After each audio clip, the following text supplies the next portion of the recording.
So good morning, everyone. Sorry if I forgot to press record. So just a quick one in terms of a recap. What we are looking at doing today is covering Learning Outcome 2. Learning Outcome 2 focuses on understanding how to plan the IQA cycle.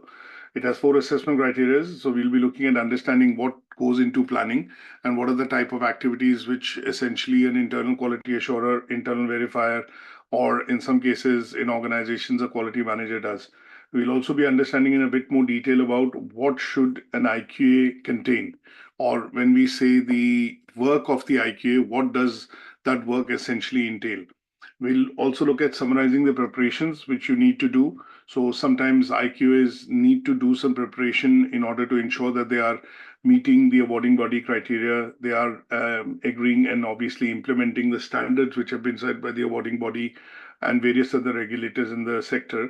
And lastly, what we'll be looking at is how do we analyze the requirement of information and how does an IQA ensure that data integrity and data protection and some of the key legislations are followed when the IQA side of things need to happen. For example, if you're looking at assignments or if you're looking at evidences from different learners, if that has to be assessed and accessed by different people within the team, then how do we look at maintaining a bit of, let's say, compliance with data protection and also confidentiality. Sometimes feedback part of it, which is the most important, is something that we need to look at, that the feedback given to the assessor or feedback given from the assessor to the student, or in some cases, if the IQA is providing feedback to the assessor and student, it is done in a way wherein it is done in a way wherein it is kept confidential. It allows that feedback to go to that particular person without the need to that being shared externally with, say, for example, any other person. And in those cases, what we will generally see is that we will at some stage need to look at some of the key concepts of data protection and obviously looking at maintaining confidentiality so that the whole process has a bit of sanctity. Now, if I just quickly move you over to the presentation, we've got a couple of slides that we need to go through today in terms of covering the indicative content. And this part of it would also help us cover the assessment criteria as we go along in our discussion. So it focuses on planning.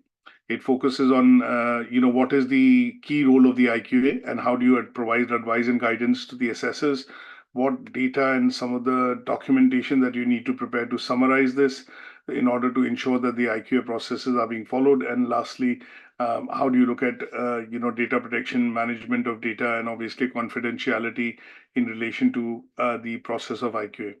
The first bit that we want to look at is the IQA cycle. We've heard the term assessment cycle. There is also an IQA cycle, which we typically tend to look at. This particular IQA cycle, involves a couple of activities, which means that when you start looking at, say, for example, assessments, the first thing and first and foremost, the IQA needs to identify is something which is related to why is there this, audit required, or why is there this particular check required, which is in terms of either it could be in terms of compliance or it could be in terms of, looking at meeting the awarding body standards or some sort of standards which have been defined primarily within, the organization. So when we look at this particular aspect of it, this would essentially come in from the IQA cycle. Now, in that you start with what is the identification of evidence that you need to look at. Once you want to look at the identification of evidence, at some stage you would look at, standardizing this as a bit of planning. And when you look at standardizing this as a bit of planning would mean that you put together documentation in place. So you would look at some standard formats, documents which are essentially required to, annotate, mark, or put judgments or decisions on. You then also look at an activity sometimes when you do planning of the, internal quality assurance as a cycle wherein you plan maybe once a year, twice a year, thrice a year, depending on the intakes within a particular institution. In some cases, these activities tend to be ongoing. Then you need to also plan for feedback sessions. Say, for example, you've done an IQA for a number of, let's say, assessments. You've covered a number of assessors across that assessment. Then at some stage, what you also then need to do is primarily ensure that you're taking out the time and you're keeping this as a separate, let's say, an activity to be able to give feedback to the assessors. The feedback then, if it leads to some action points or there are some corrective action points which are supposed to be done, and you want to monitor certain of those points, then in those cases, at some stage, you would also do an evaluation. So you'll put down an action point. That action point which has been put down essentially would then mean that at some stage you would go back and obviously check whether those action points have been met or not met. And in such cases, you would basically look at the process of evaluation as well. And this part, which basically has the inputs from assessors, from tutors, from coordinators, and learners in general, because obviously their work is being assessed. Tutors who are sometimes teaching and delivering some of the content or helping in the preparation of teaching and learning and delivery. And then IQA is finally looking at, confirming whether these judgments are accurate, confirming whether these are meeting the awarding body guidelines, typically would tend to be involved in this particular cycle. So when we look at this from a point of view of planning, say, for example, the IQA cycle, what we will look at is this becomes a process within the organization.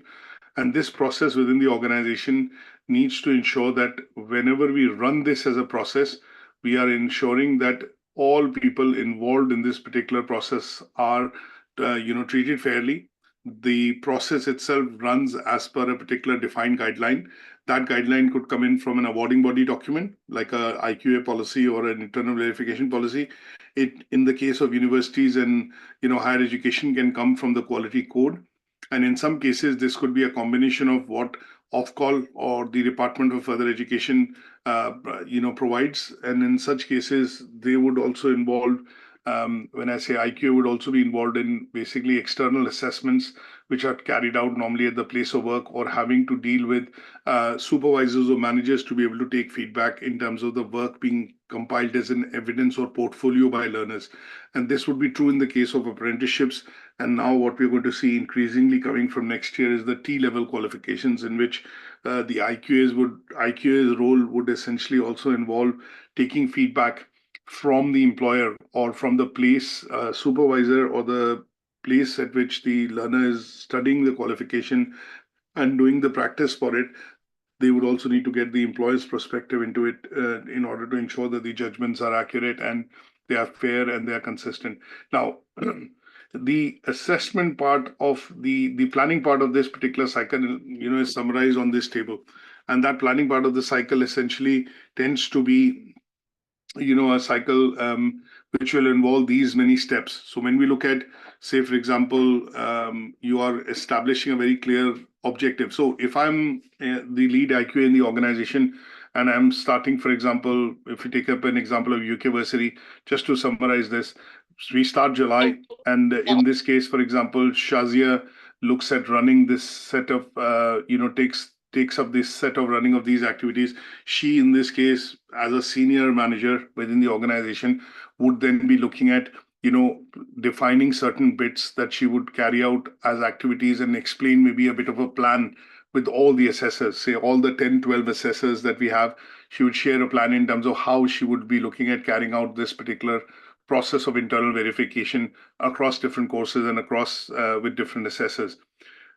She would then point out in the direction that, okay, these are the key policies that you need to be looking at. So look at policies like teaching and learning strategy, look at standardization policy, look at internal verification policy, look at the assessor malpractice policy, look at assessor guidelines and policy, and then look at relating these internal policies which are at UK Versity with policies of ATHE, OTHM, Pearson, NCFE, and CASH, to ensure that you are in sync with what you are, she might explain that you are in sync with what you are expected to do in your role, and then what my role would be when I look at judging your assessments or how the assessments have been carried out.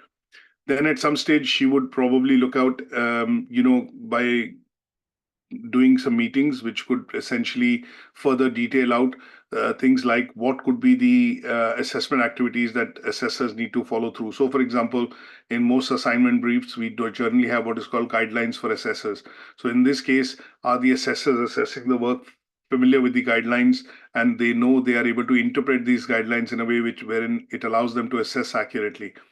Then across the year, she might plan 2 or 3 activities, which could be termly or quarterly, and they would essentially be standardization exercises which are done across with different tutors in different subject areas to ensure that there is a consistency in terms of how marking is done.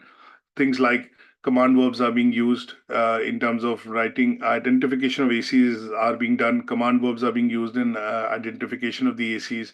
And the feedback which is given also recognizes the evidence why this particular AC is, say, for example, achieved. And in such cases, the standardization would happen. Best practices would be shared. Any changes which has been implemented or asked to be implemented from the EQA reports that we get would be explained and would be put up for discussion.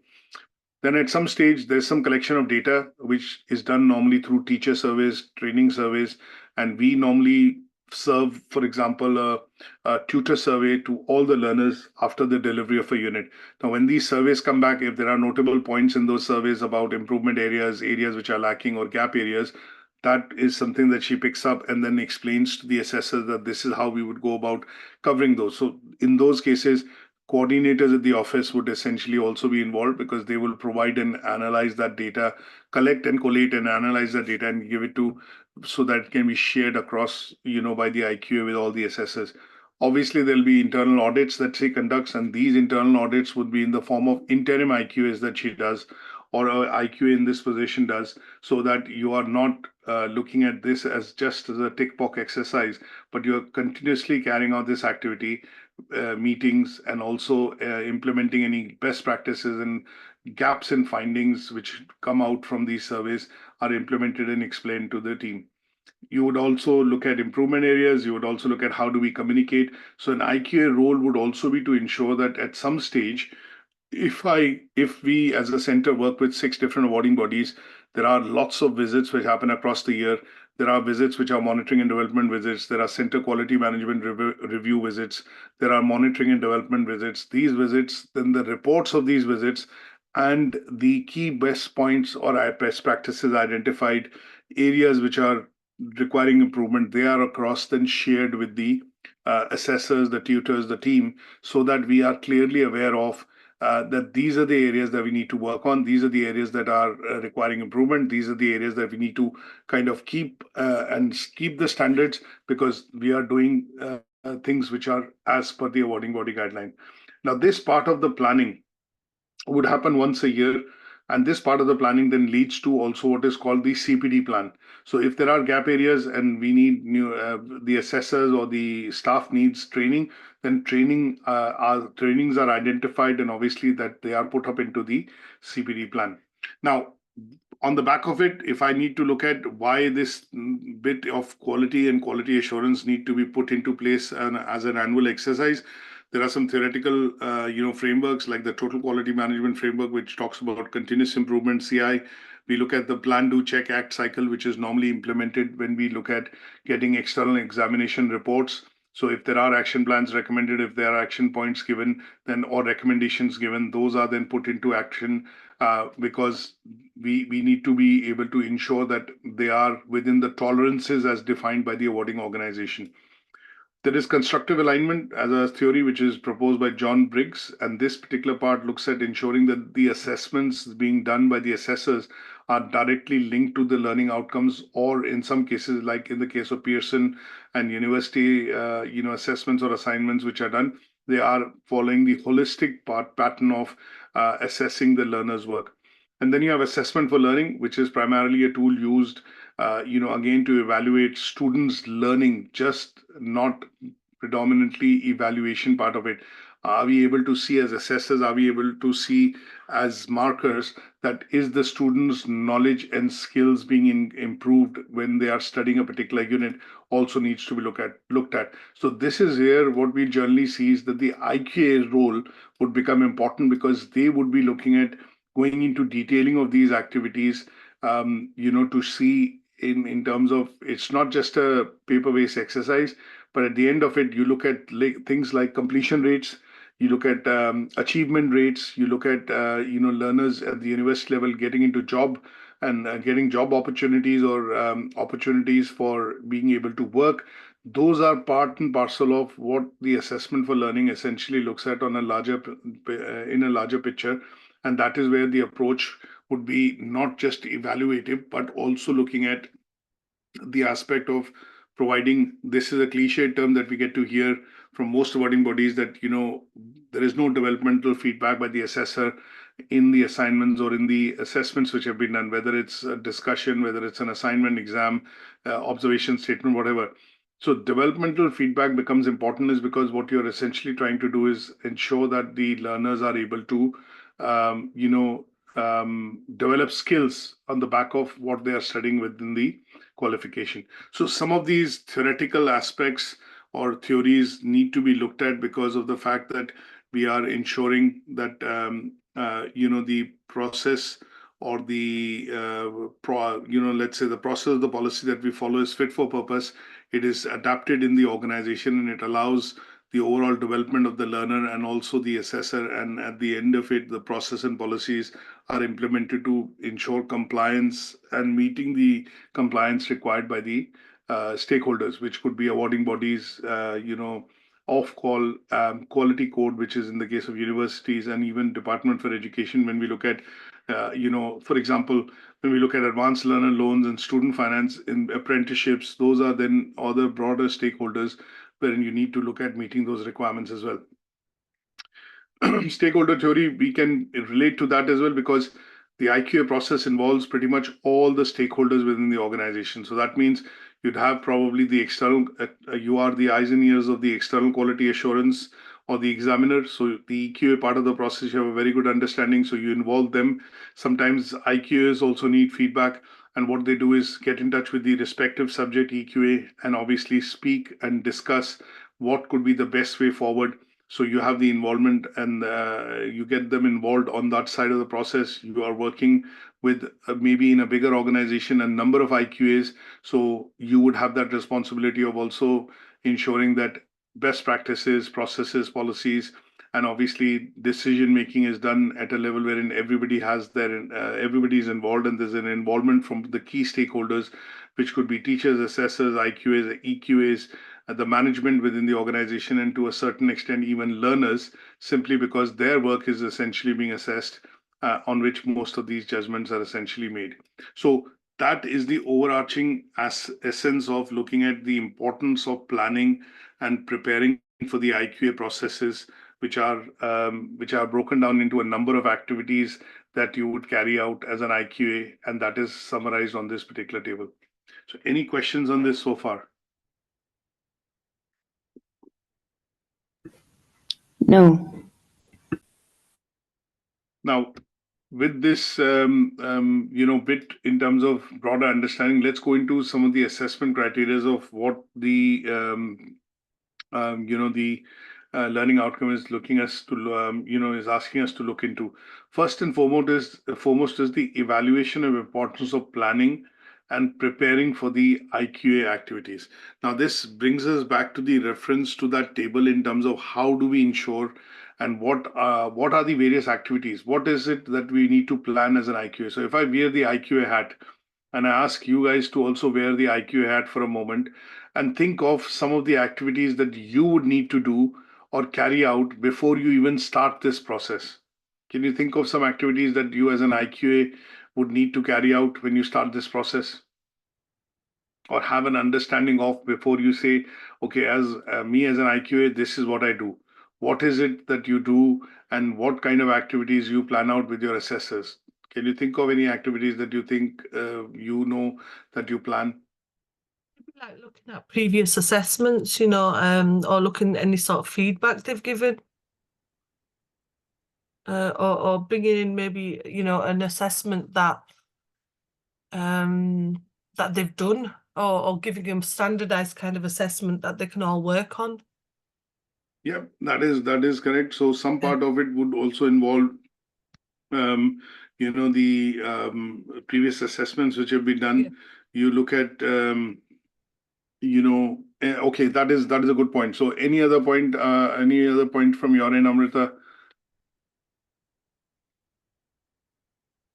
Any other activities that you think as an IQA when you start you would need to look at? Look at policies. Yeah, that could be one. Policies could be one. Any other areas that you can think of, Shazia and Amrita, because we Would you look at the level of the assessor as well? You know, what level they're at, if they're new, starting new, and you know, whether they need that extra training or anything like that, you know, in regards to how long they've been assessing as well. That is correct. So you could also look at, yes, their prior experience and, in terms of how the long they've been assessing, what subject areas they've been assessing. That is also a good point. So, any other last thoughts? Also, I look at regulatory requirement.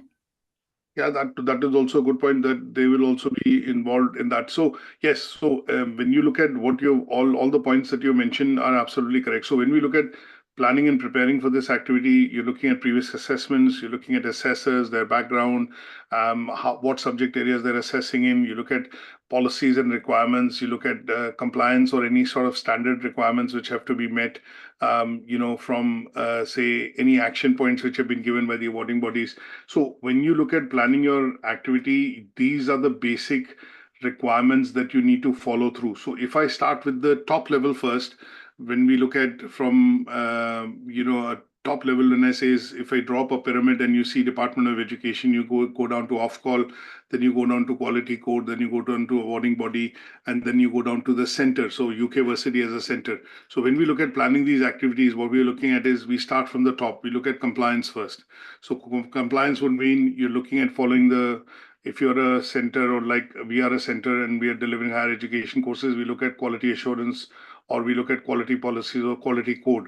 Now, Pearson has implemented quality code in BTECs, but obviously some of the other bodies haven't. So in such cases, if you're delivering Pearson qualification, Pearson BTEC, you look at the quality code and the requirements of it.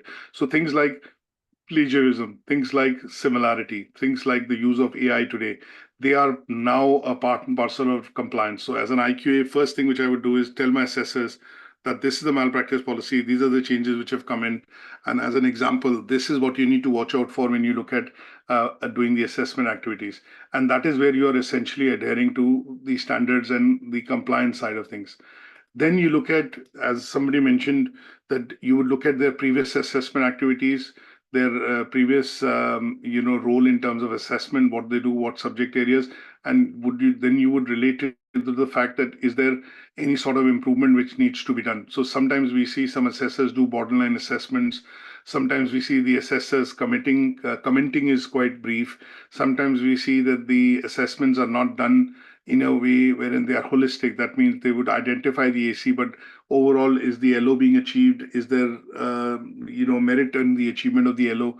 They need to be looked at. So in such cases, you would be looking at areas which would need further improvement, and they would be picked out. Now, one of the clear other aspects that an IQA would look for evidence when you carry out this activity is you're looking at the reliability and validity of assessments. That means the VASCAR model that we looked at last time in the first learning outcome, wherein the assessments need to be valid, authentic, reliable. We looked at they need to be fair, consistent, and obviously ensuring that they're meeting the required output of the criteria.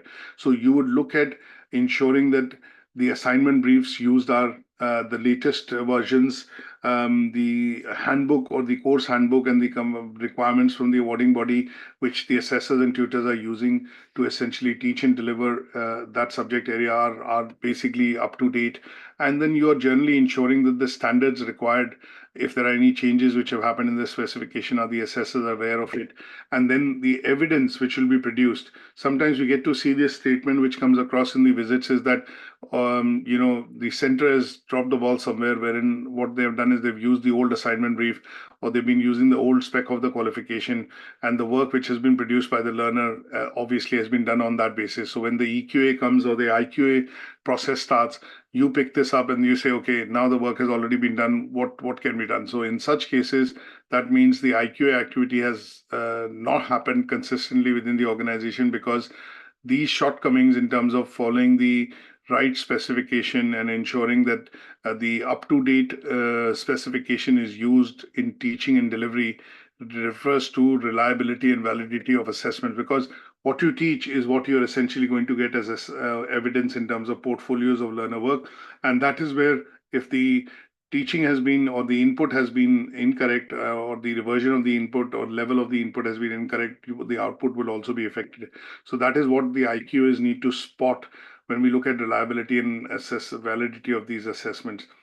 Obviously, one of the key activities in the table that we looked at earlier was that as an IQA, we need to be looking at making sure that all the stakeholders are involved, and there's a relationship, there's a communication, and there is a trust between these key stakeholders, which would be assessors, which would be tutors, which would be IQAs, and in some cases even the EQAs, and obviously students or learners whose entire work is going to be assessed at some stage. Now, in large organizations, you would also plan, when you look at the importance of planning, you would also look at the optimization of resources and resources allocation. So here is where the questions come in, that how many assignments do you assess? How many students are there in a cohort? And, in order for you to be able to plan your activities, you would need to look at resource allocation and management.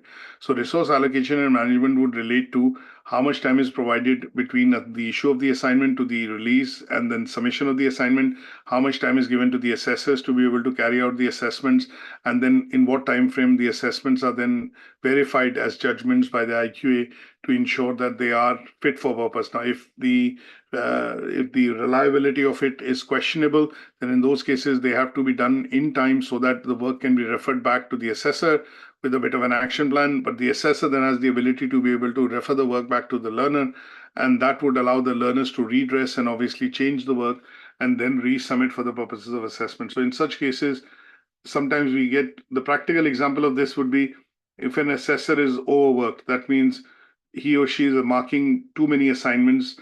The opportunity of marking the assignment is not being given to the person who's actually teaching and delivering the qualification, but a third party person, or a third person is essentially marking somebody else's assessments. Then in those cases, the optimum utilization of resources is not happening. So the load balancing that has to be done with regards to assessors is something which IQA plays an important part. And that is where you generally see within centers, colleges, universities, you have a cohort of 20 to 25 students.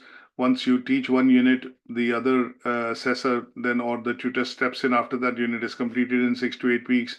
And that first assessor then looks at marking the assignments and has got 4 to 6 weeks before they start teaching again to be able to effectively mark those assessments. Resources, things like plagiarism software, things like similarity checking software, those are resources that you would need to look at and ensure that the center has, the assessors have, and those would be a part and parcel of the resource assessment. And this part would essentially help you, cover or create what is called the planning of the assessments and the part and parcel of your IQA cycle, wherein you look at external quality assurance at the end of it. You also then look at, for example, if I give you a different example, just to look at planning of this, is like, for example, imagine there's a new center which has sent in an application for approval of a qualification to an awarding body. Now, what will happen in this case is before you send this approval out, the IQA would essentially be looking at preparing a set of documents. These set of documents would include documents like job descriptions of assessors, CVs of assessors, CPD plan of CPD part of it in terms of CPD document part of assessors. You look at having a program handbook, and then to a certain extent, you'll draw out a matrix in terms of ensuring that these are the basic set of policies that we have. This is the experience that the assessors and tutors have in terms of teaching and delivering the qualification. And this is the list of resources the center has procured or is looking to procure or manage, which will allow it to run and teach this qualification to the students when they enroll on the program. That part of the pack which is created would essentially show the planning part of it, which the IQA is doing to run a new set of course within a particular center. Once that pack goes into the awarding body, they will then look at according the approval or the additional course approval for that center. At some stage, what will happen is when the first assessment, once the first visit for external assurance happens for certification for the learners, the center would need, the awarding body will essentially look at, carrying out a process to see how the whole course has been delivered, and that they would pick out areas which would need some sort of improvement in terms of running that course. They will focus on assessments. They will focus on the IQ activity to say whether these activities are being carried out accurately to ensure that assessments are meeting the requirements as stated in the guidelines. The IQA is able to provide feedback and also able to pick up areas of gap, and they would then be reflected in the EQA report for the center. And that would allow the qualification to be approved at some stage, the first cycle of certification to happen. And this would be the whole process of planning the IQA would do, as an example, when you look at internal quality assurance activities. Is that okay? Any questions on this? No. Okay. No. Okay, let's look at the second assessment criteria, which talks about what should an IQA plan contain. Now, there are various documents that we have, and I'll bring out one particular IQA plan just to showcase in terms of what an IQA plan has. Now, let's discuss very briefly while looking at that IQA plan, what kind of things you are able to pick out in that plan part of the, in that planning, which is essentially done. And let's see what you pick out in that plan. So let me share that document, just a random document with you in terms of an IQA plan. So what you see is on your screen a IQA planning document. Now, what are the main pieces of information can you pick out from this plan? What does this have? What does this document show when this is created and it is shared with an IQA, or an IQA makes it and then shares it for a purpose of a visit with an external examiner? What does this plan show? It shows the IQA, the person who's doing the IQA. It also shows the assessor's details as well, which is really important. And the unit as well, the unit that's been covered. The level, which is really important as well. And it looks at the actual, how much is being sampled, like the 50%. Yeah. And it needs the correct details of the dates and the, unit level and credit values as well. And then it looks at the assessor, who's the IQA assessor, and who is being assessed on this as well. Sure. And the different units are listed there as well. So it's got sufficient details there for the IQA to, the EQA to look at to show that who has been assessed and how the assessment works. Yes. So this basically shows a couple of Yeah, things. it shows like course, learner name, units, and sampling has happened one times, final or interim. Yeah. Correct. So as you can see, this particular plan document, all the points that you have raised are all absolutely accurate. So if we show this document to, for example, first and foremost, this is one of the main things which the IQA does. So it's a snapshot of what actually is being looked at for the purposes of, say, certification. And it's an internal plan which has been drawn up by the IQA. It's called the sampling plan. As you rightly mentioned that like the course name, units, qualification number of learners on it, what units have been looked at in terms of interim and final sampling, when did the plan actually start and when did it ended, who are the assessors on the plan, what is the value of the program in terms of credits, all those things, including date and whether this is an ongoing plan or a, say, for example, a one-time plan is also shown when you see a date range here, see a date here, interim versus sampling. Now, this is one of the main parts which basically is drawn up by the IQA, which explains what an internal quality assurance plan should have. And when you share this particular document externally with, the examiner, they are able to get a very good idea in terms of how this process is working within the organization. So this assessment criteria, which talks about explain an internal quality assurance plan and what all it should contain, these are the key components that we see in this brief snapshot. So obviously there's a bit of an introduction in terms of who the IQA is, what the course is, what is the scope of the plan. It obviously lists out the objectives, which is basically looking at interim sampling and final sampling. Roles and responsibilities are clearly not highlighted in detail, but they are mentioned as assessors, that who is the assessor for this course or units, and who's the IQA and what is their responsibility, obviously can be detailed out in a planning document, and that planning document could be drawn up once within the organization, and then changes and updates to that document can be done. But a snapshot version of it is then this particular document plan that I've shown you. Now, what are the assessment criteria and units being assessed? What processes are being followed? So an IQA would follow and cover all the assessors across all the units that have taught that and marked that work for a piece of work for the learner, and they would be part and parcel of some of the activities that you would carry out in this planning part of the IQA. So you'd be looking at relevant standards. That means you have access to assignment briefs, you have access to assessor guidelines, unit specification. You have so these are basic bits that you will ensure that you have even before you start doing the IQA process. Then, in terms of process and activities, you're going to be looking at how is the assessment designed. Is the assessment a combination of an assignment, a case study? Is it a combination of a presentation or an observation report? And what are the various set of activities assessors carry out would be essentially given out in the process and procedures. Now, these are normally there in the assignment briefs. And then what you are going to see is the assessor assessing to that particular standard. That means if a presentation was asked at an output, has the learner produced a presentation and has the assessor identified that the presentation has been provided? These are the assessment criteria which are meeting the requirements of the presentation, and an observation record has been filled in to observe the learner make the presentation.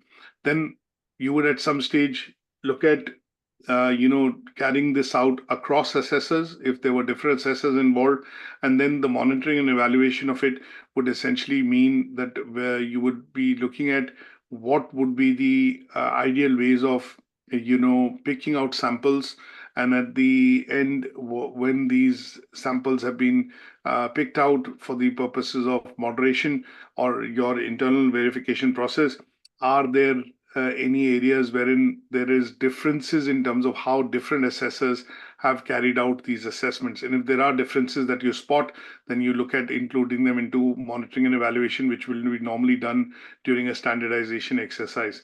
And then you pick out some of the areas whether the assessors have given feedback to the learners, whether it's developmental.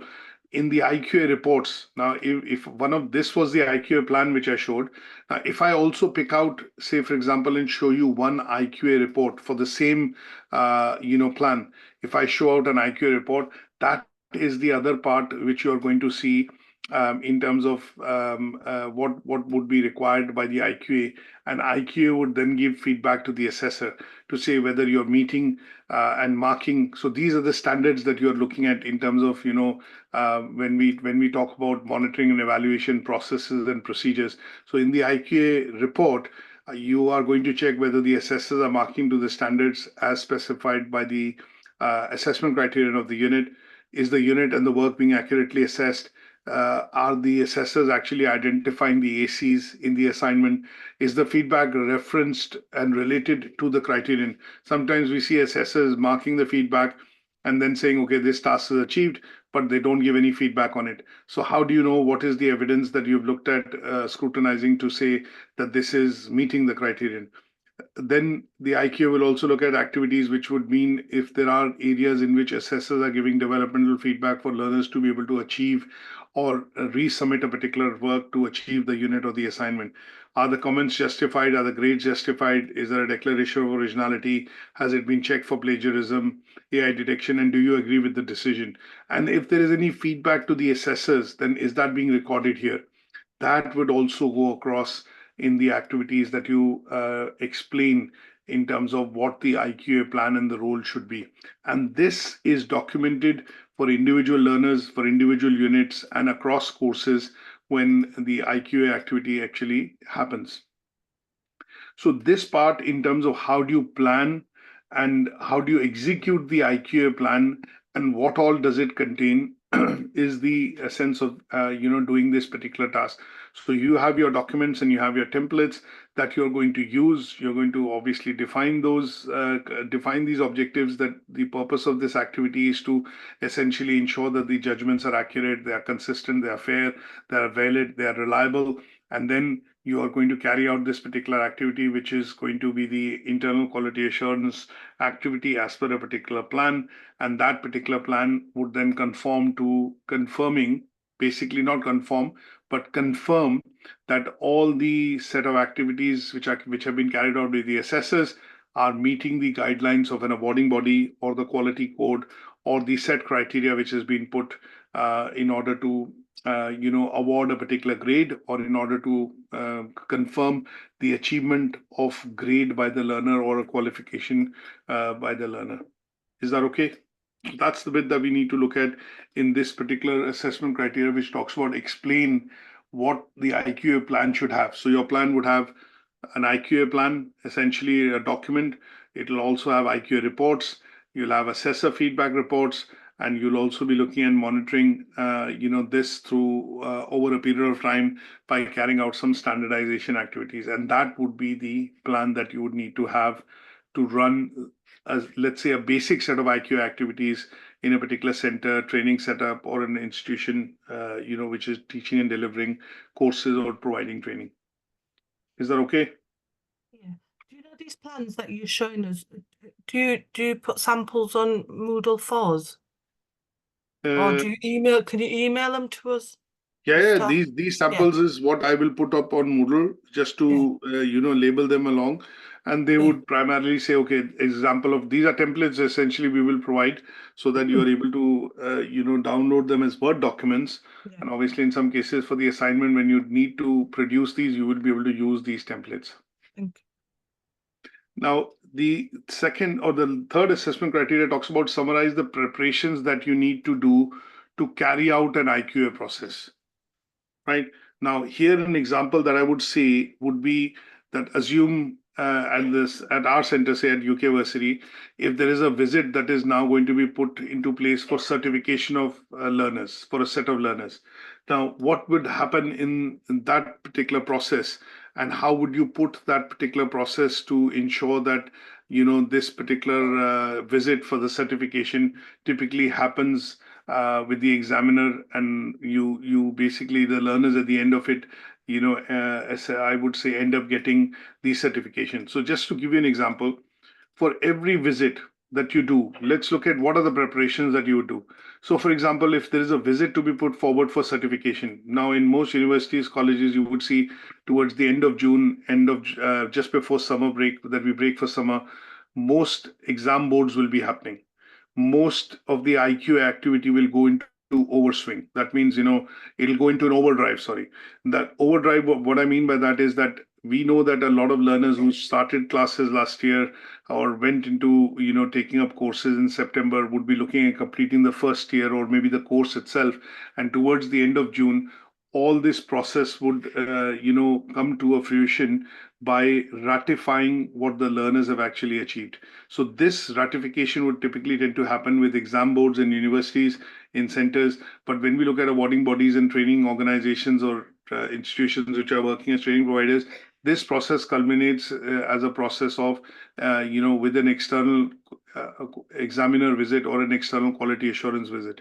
Now, what are these set of activities? If you wear the hat now of a IQA and think of what you would need to plan to essentially look at running this as a process, what are the preparations you would need to do?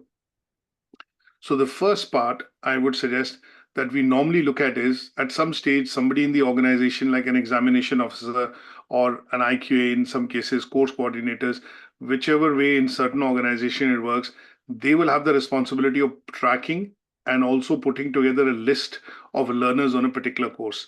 And if they are closer to completion, a list would be drawn up. So what you see on a screen right now as an example is that when we look at preparing for internal quality assurance and external quality assurance visits, the first thing that we do is draw up a list of candidates or list of learners which have completed the course. And that is the first step that we do in preparation to prepare for an IQA/EQA visit. So a list of names, we know what program, what learner is actually completing, and obviously with registration number and the program code, we then put together this particular first bit. Now, imagine this list then looking at starting up into an activity which will essentially involve looking into a couple of things. The first thing that you would look at as an IQA would be, and if I show you by sharing my screen, the first step that you would look at doing is start looking at the portfolio of the work which you need to IQA, or if you've been IQAing on an interim or an ongoing basis, then the first thing this plan would tell you is that, okay, if these learners are undergoing the process of certification, then the first thing that I need to look at is look at the learner portfolio and their work. So there are portfolio folders that somebody will have, and these portfolio folders would essentially then have the work which has been submitted by the learners. The work has been scanned for plagiarism, the work which has been scanned for plagiarism, the assessments essentially have been done. And then you would also look at, in some cases, the front cover sheets, declarations, all those bits are going to come into the folders. That is the second part that you're going to do for preparation. Now, the third part in the preparation would be to look at drawing up a plan. And that plan would say, okay, in my case, I'm going to look at doing the sampling for these units or for this particular unit across this particular cohort or in that particular course for the learner. Now, when you draw up a plan, that would be the third part in terms of planning that you would do. Then in those cases on the plan, you would also confirm basically the registration dates, the times they have spent in terms of the qualification. Are they meeting the guided learning hours? Is the total qualification time or the set of activities required to cover this particular qualification and deliver this course has been met? You would look at the grade sheet as an IQA in terms of your planning. That grade sheet would be a summary of what you prepare to say, okay, these are the grades which are going to go up on the system, or say, for example, on the portal, when the certification is to be claimed, you would cross-verify these grades by looking at the assessments and the IQA process that you run to say whether the grades are accorded, fairly, the grades are accurate.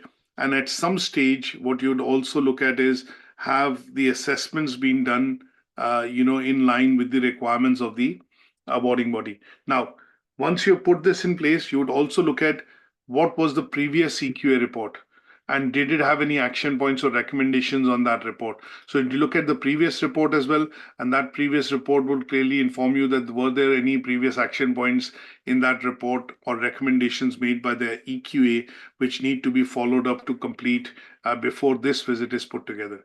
Now, if I look at these set of activities which go into planning the IQA process, you are essentially looking at a couple of activities depending on educational setup or an institution. So if I summarize, what are the preparations that you need to do to make to carry out the IQA process? You start with a certification list or maybe a list which will show that these are the learners essentially which are going to say, for example, undergo the process of certification. You would start with that list. If I just share my whole screen for a minute, that would be slightly easier. So I won't need to switch. So you start with the first document, which is preparation of the visit plan.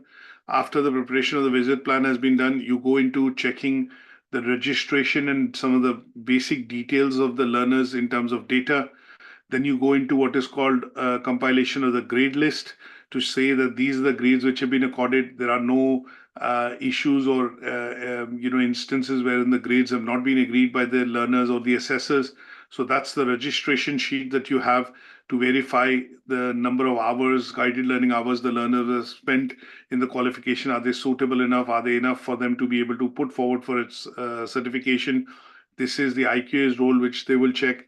You would also have a grade sheet, which will essentially be put together to finalize and have a summary of the grades which have been put up. You would then create an IQA plan. That IQA plan will essentially tell the assessors that this is the bit of work that I'm going to check whether the assessments have happened accurately, have the following standards been met. You would then have a copy of the report from last visit, which will say whether there were any action points in that report, were there any best practices, or were there any recommendations. You look at all that, and then at some stage you carry out the whole process of assessments, and once you the checking of the assessments, and then you come up with an IQA sheet, and that IQA sheet will essentially show the judgments made by the assessors are accurate, and you would pick up those assessments to check those judgments by creating an IQA plan and randomly sampling some of the work before it's put forward for the visit. So these are the set of activities that you will generally see which get covered up by an IQA when you start to do your preparation for the activity. And these activities are referring to awarding body guidelines or the policies, previous reports, to ensure that they are meeting the standard. Any recommendation action points have been completed or have been put into action so that they are being embedded within the center. And finally, ensuring that all the documentation report is all up to date, and that allows this preparation of the activity to happen, and finally leads to the visit at the center, which then culminates in the issue of assignments, in the issue of certifications for the learner. So in some cases, when I look at the final certifications being issued, the successful culmination of that would mean that a final certification has been agreed and the EQA has confirmed the judgments of the IQA, and they feel that the center is having the compliance in terms of delivery of the qualification, in meeting the standards which are required, and that is showing that the preparation in the center is thorough. So that would cover essentially your assessment criteria 2.3. Any questions on this? Sorry, I've got a class in a bit as well. Yeah. So just the last assessment criteria, very quickly going into it. This looks at theoretically looking at analyzing the requirements, that you would need to follow through in ensuring that data is kept confidential.